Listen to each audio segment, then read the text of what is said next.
দেশের বৈদেশিক মুদ্রার নিট খরচযোগ্য রিজার্ভ এখন $16.03 বিলিয়ন।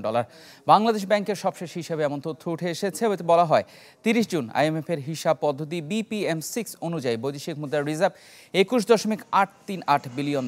আর এই সময় বাংলাদেশ ব্যাংকের মোট রিজার্ভ দাঁড়িয়েছে $26.838 বিলিয়ন। গেল সপ্তাহে আইএমএফ ঋণের কিস্তি সহ মোট $2 বিলিয়ন যুক্ত হয় বাংলাদেশ ব্যাংকের রিজার্ভে।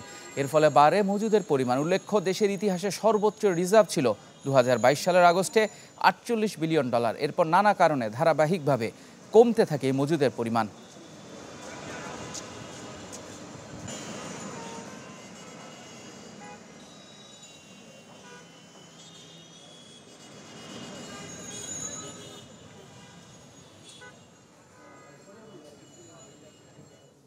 নগদের কাছে সব গ্রাহকই প্রিয়, তাই তো সারা দেশে ক্যাশ আউট চার্জ সবচেয়ে কম।